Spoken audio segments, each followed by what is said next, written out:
So how do you handicap a fight between Leon Edwards and Colby Covington? As you said on your show earlier this week, seems like this is an eventuality. This is going to be the fight. Leon Edwards presumably will be convinced monetarily or otherwise to sign on the dotted line.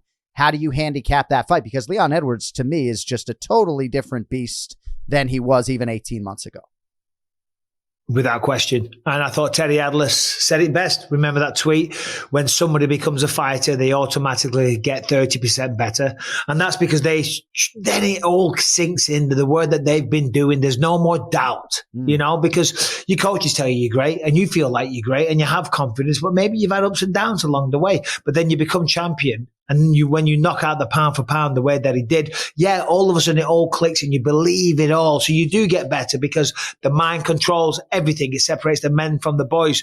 Now, Colby Covington and Kamaru Usman for Leon, the comparison. For Leon Edwards, this is probably the best time to fight Colby because all the hard work that he did against Kamaru Usman, 2 back-to-back camps, thinking about nothing but a wrestler first, and a guy that can use the hands to set up the striking, that's all fresh. It's all there. It's current. It's ready to go again. He's just come off the back of beating a wrestler twice in a row.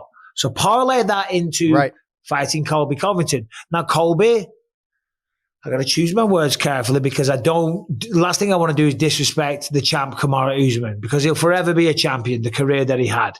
I thought he looked a little slow. I thought he didn't look his best, whether that was because he was a little gun shy, maybe it was because of the knockout, maybe because of the wear and tear in the body or the knees. I just didn't feel like it was the same Kamaru that showed up for the first fight. Yeah. Okay. Even though it went to a decision. I think with Colby, I don't think he's going to have those. By the way, I don't feel like this makes Colby the victor in the fight at all, but I think he's going to push the pace a little bit more. I don't think he will be quite as hesitant. I don't think he'll be a little not afraid, but a little more, the consequences of engaging in the fight won't be quite as relevant in his mind. Right. So I think Colby's going to go at him a lot more. I think he's a little bit faster, but I don't think he hits as hard.